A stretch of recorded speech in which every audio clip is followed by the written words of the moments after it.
Hello, learn online engagement experiences. I am Ahomza Akiki Emmanuel. I have a digital badge from TESA. TESA is Teacher Education in Sub-Saharan Africa.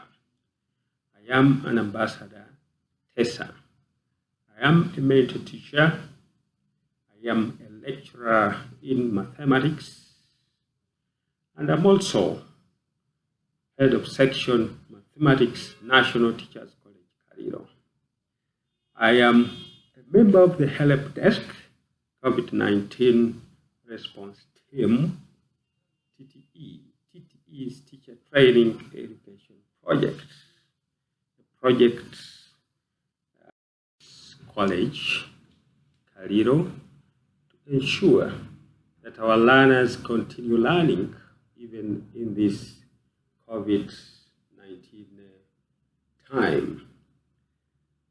PowerPoint is quite a common tool that is used all over. It has been used even before the COVID-19, but it is gaining a lot of prominence now that our students are not at college.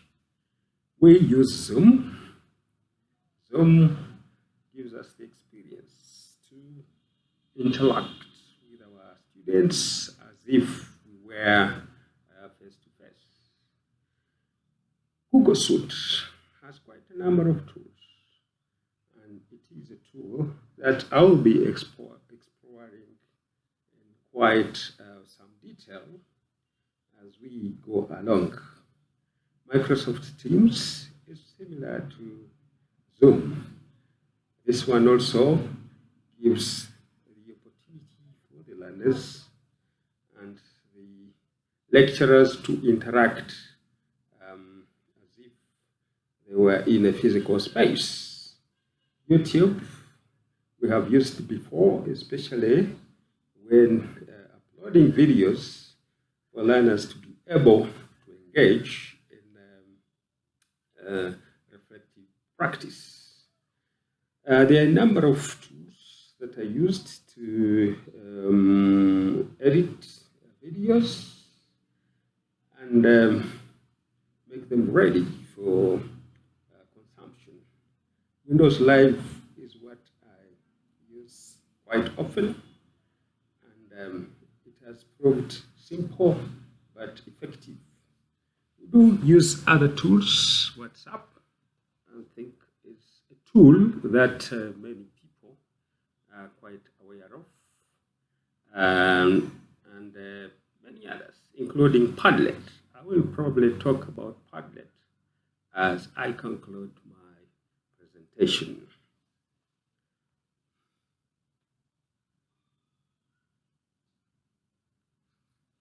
You can see here a picture trying to depict social media. Google Suite.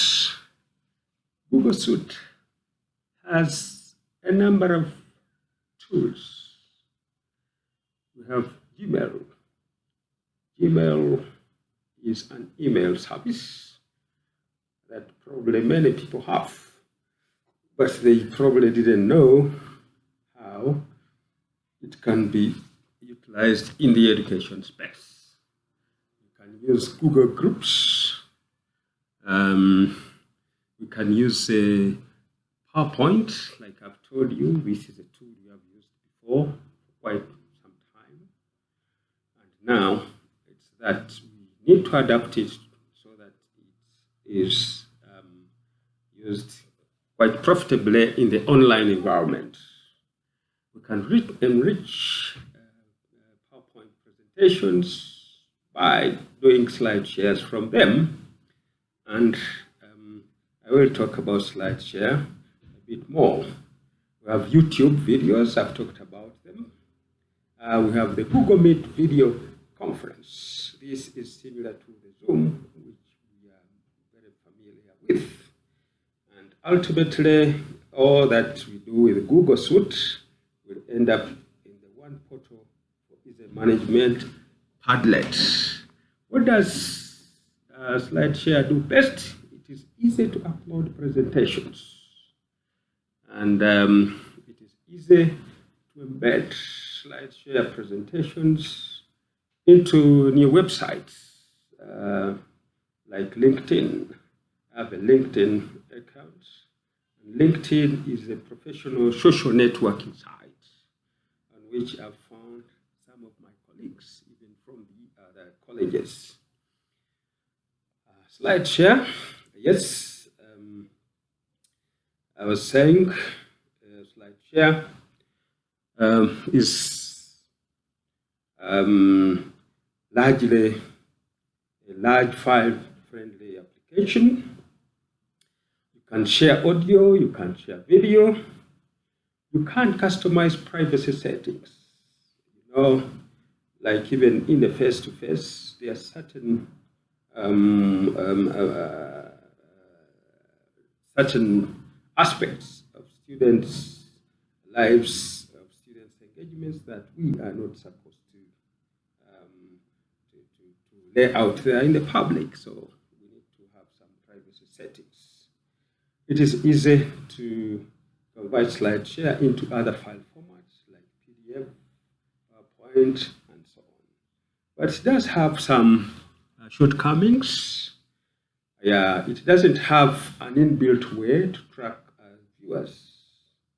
So that is one shortcoming which we can overcome when we go to other tools.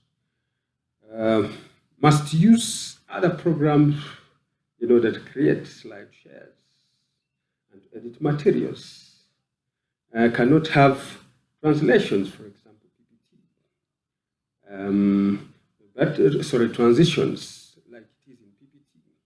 But if you do want to have those transitions, you can look for open education resources, an idea that is widely brought to us by TESA, and have them into PPT, and then you can include all those advantages of PPT, like Slideshare, like transitions,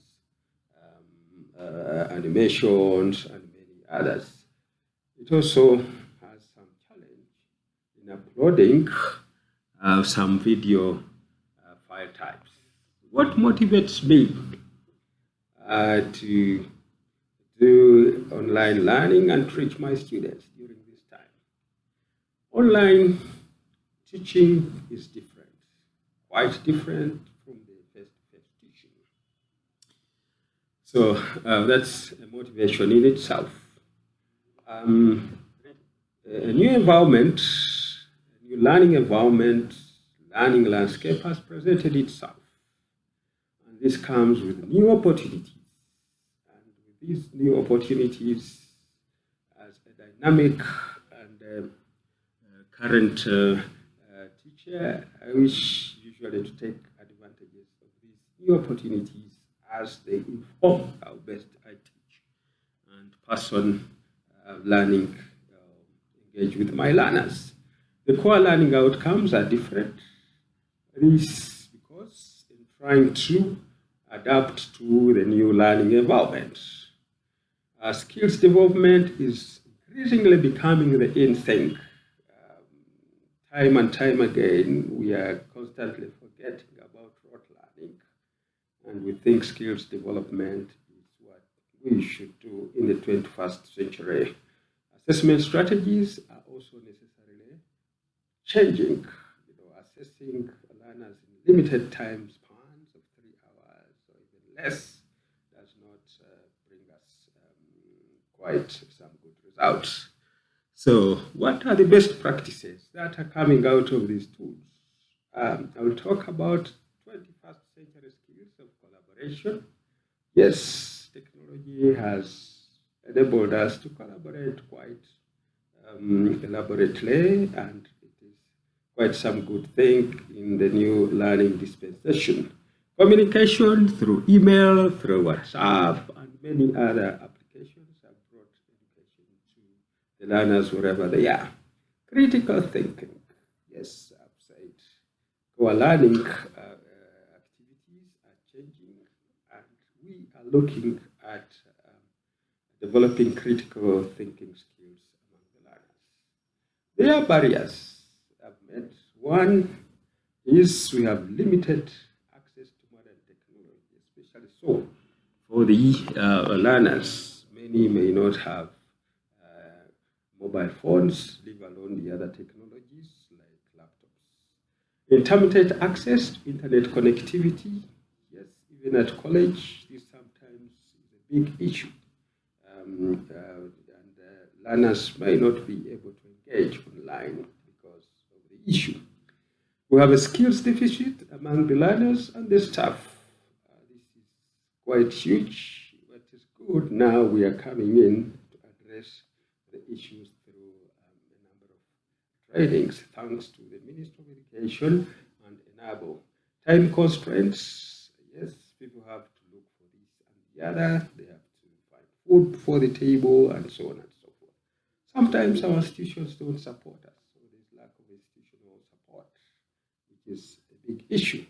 Sometimes it's just about cultural resistance, especially among the staff who may not want to leave the analog setting and come into the digital space. What do I recommend? I recommend that we should build on the existing resources, like, the PowerPoint presentation, which I've used, and now it has an option for screencasting, and it's quite easy to use. So I'm just building on PowerPoint presentations. We must change from information transmission to knowledge management, and we must also focus on skills development more than looking at knowledge transmission. In conclusion, it's my belief that various tools have great advantages, and like it is in face-to-face, various and a variety of approaches, strategies, methods, etc., can be implemented by use of tools that are best suited for a particular task or lesson. You can find my lessons in a one-stop portal powered by Padlet, and this is quite a good thing, especially so if we haven't yet started engaging with the learner management system. I would like to thank you for listening to me. Thank you. Thank you again.